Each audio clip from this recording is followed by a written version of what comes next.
The following program is a production of Ho'ike Kauaʻi Community Media.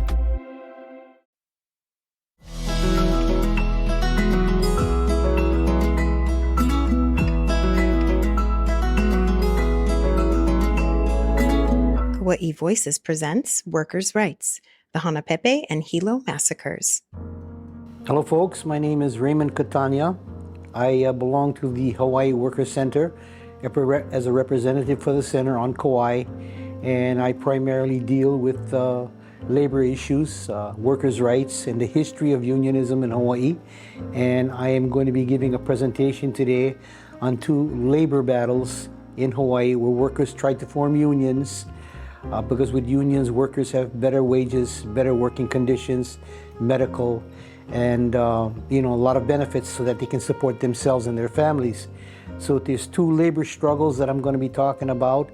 One that happened on Kauaʻi, September 9th, 1924, called the Hanapepe Massacre, and the other one, which is called, which is about the Hilo Bloody Monday, the strike that happened at Hilo Harbor to organize workers into the ILWU. That's the International Longshore and Warehousemen's Union. Now it's called the International Longshore and Warehouse Workers Union, to take into consideration gender equality. So that's a big difference today. So first let me start off with the Hanapepe Massacre.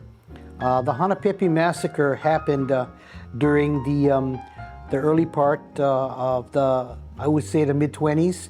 The massacre itself happened on September the 9th, 1924, when Filipino workers, primarily Visayan, were organizing labor unions throughout the territory of Hawaii.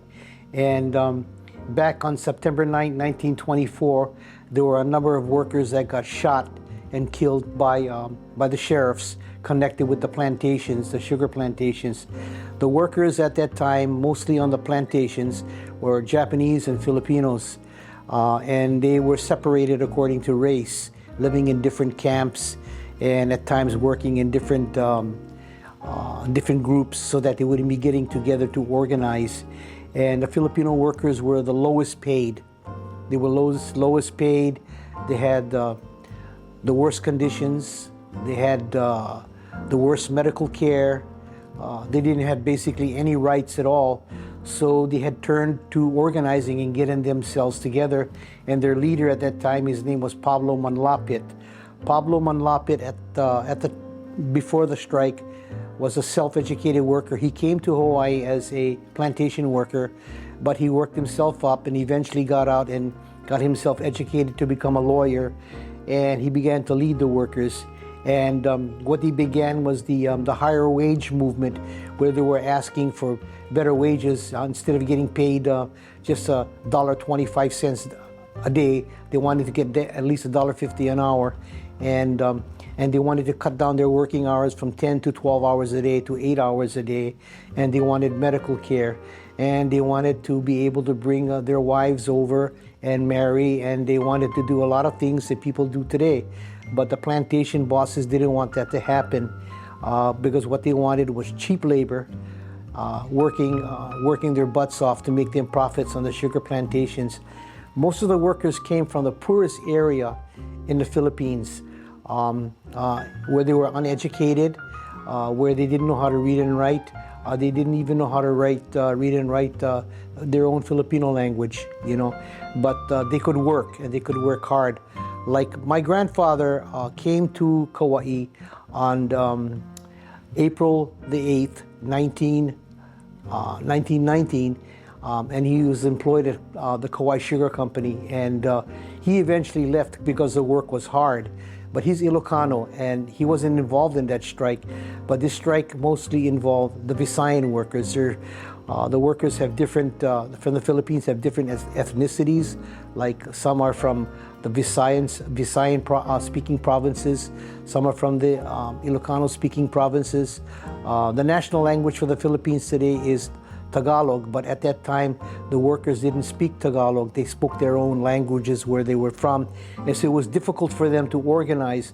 But Pablo Manlapit got them together, and in the process of the strike, what happened? The bosses didn't listen to the workers, And so there was a lot of anger on the part of the workers, especially those that lived on Kauaʻi, that Makaweli village, the plantation camp there. And so what happened was that other Filipinos were brought in as strike breakers to continue production and break and slow down the strike, and they were mostly Ilocano workers, my ancestors, Ilocano.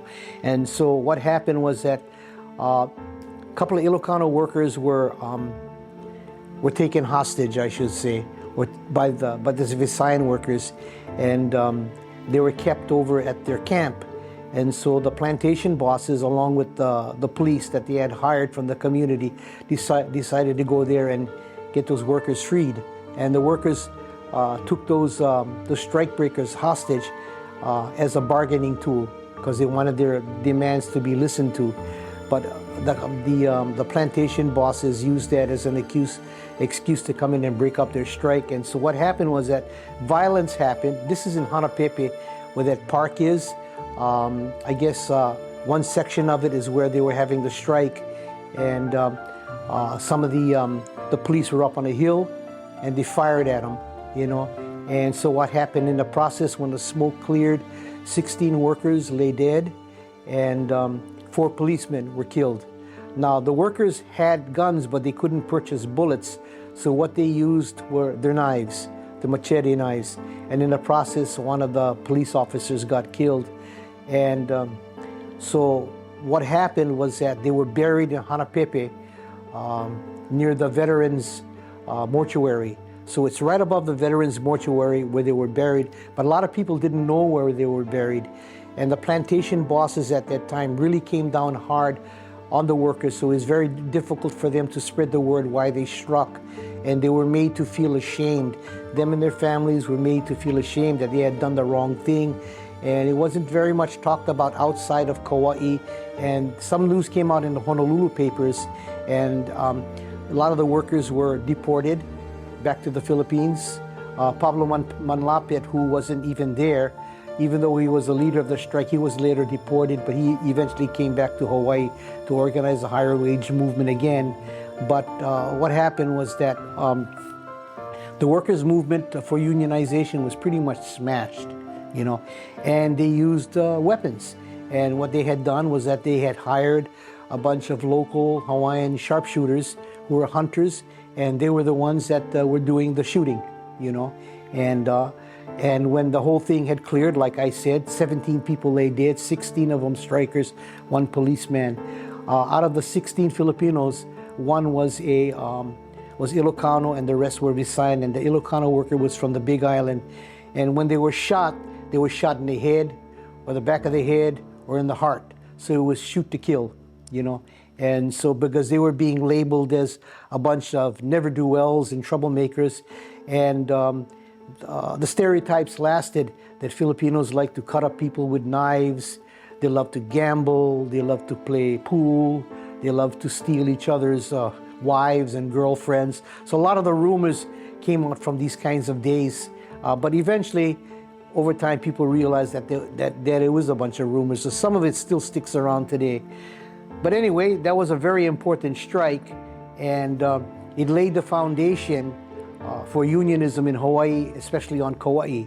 Now, the interesting thing was that although the word was kind of about the strike was kind of hidden, it was still there. People understood it in Kauaʻi, especially in the Hanapepe area.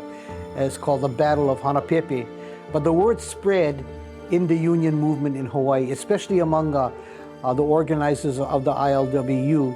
Then what happened was that in, let me see, what date is this? In Hilo, on October 3rd, no, not Hilo, on October 3rd, that was when Harry Komoko, the organizer, was born. But the Hilo Massacre happened on August the 1st, 1938. That's when the Hilo Massacre, or Bloody Monday, happened. That's when the longshoremen of the Big Island were trying to organize the ILWU, and they were trying to stop ships coming in that were dropping off goods to the island that were being manned by non-union labor. So Harry Kamoku, who was the main organizer for the the Hilo dock workers, was able to bring all the different nationalities together, because at that time on the docks they were all divided by race. The Japanese had their own gangs, the Filipinos had their own work gangs, the Portuguese had their own gangs, the Japanese had their own work gangs, and Harry Kamoku was very able to bring them together across racial lines. And then he brought all the different unions together, the mechanics and the machinists and the tugboatmen, and like I said, the dock workers. He was able to go across craft lines and bring all the workers together, which was very, very important, because when workers work in different jobs and different skills, sometimes they tend to be divided from each other. And so he was able to bring them all together as a prerequisite for them to form their union. And then also they had pretty good support from the community. They got their wives and girlfriends supporting them in auxiliaries. They got the small store owners to come out and support them. They got students to come out and support them. And so their tactic was to stop the ship, the Waiʻaleʻale, from unloading. And the most important thing that they had done was, this is the first time in Hawaii's history that nonviolent civil disobedience was used. They weren't going to fight back. They weren't going to fight back and use any violence. And so what they were going to do was occupy the harbor, and so that they weren't able to bring the goods across. But in the process, the police didn't like this, and the plantation, not plantation, but the big corporations didn't like it. That was, at that time, they were called the Big Five. The Big Five corporations, who not only control the plantations, but they control the docks as well, and they control the whole island and all the islands in Hawaii, and including the political structure. They didn't like this, and what they did was that they recruited policemen who used the same guns and the same weapons that happened in Hanapepe. But nobody died in this one, but over 50 of the people got severely beaten up, stabbed, clubbed, tear gassed, and this word spread throughout Hawaii. And when the word spread, workers later organized. It really got people's nerves up, and they decided to take on the bosses in Hawaii. So that's why we have one of the highest densities for unionism in Hawaii today. It's not that high, but it's higher than any place else outside of New York and Washington. Hawaii's got the 20+% of our workforce organized into unions. Most of them are public workers. Hawaii Government Employees Association right now, or the United Public Workers, a lot of teachers, a lot of nurses, a lot of hotel workers. In fact, the hotel workers really represent mass production workers in its purest sense in Hawaii. And what really helped that was that just before Harry Kamoku led the strike, the Little Wagner Act was passed in Washington, D.C., which enabled workers through the National Labor Relations Board to organize unions. The unions pushed really hard for that, and industrial workers were included, because before that it was only like craft workers who were organizing, like machinists and printers and mechanics. They had their own separate unions. But with the advent of the Wagner Act, workers were able to really organize, unions were really able to organize industrial workers. And in Hawaii, the industrial workers at that time were the sugar workers and the pineapple workers.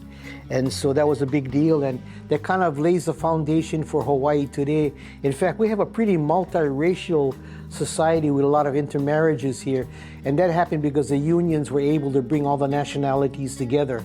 We have a real high rate of interracial marriage in Hawaii. And I would give that credit to the ILW and the labor organizers who brought everyone together. Now, I have a little poster that I made, and I'm going to show this. And it's called Maka'ainana Power. Maka'ainana is the Hawaiian word for workers, and worldwide, because the workers' movement is worldwide, the workers' movement for social justice. And I got two fists here, breaking a chain, the chains of oppression. And it says, in solidarity with Kauaʻi, from Kauaʻi with aloha. And there's two Hawaiian words. One is lokahi, that means to unite, and the other one is ku'e, that means to resist oppression and exploitation. And on the bottom I have, an injury to one is an injury to all, which was the main slogan of the ILWU, which is a pretty good thing, is that, you know, if you have workers in one area getting screwed over, those become your allies that you have to support. And it was actually a slogan that came from the industrial workers of the world who wanted to organize workers into one big union. So anyway, that's some of the information that I got to share today. Later on, I'll come back when I can and talk more about this kind of stuff. But I hope you enjoyed it. Thank you. Do you have any websites or anything? Yeah, I have on the Center for Labor, it's called Labor Fest. Labor Fest. I have some of my posters on. I have some of these posters on Labor Fest. I have some of my writings that I've done.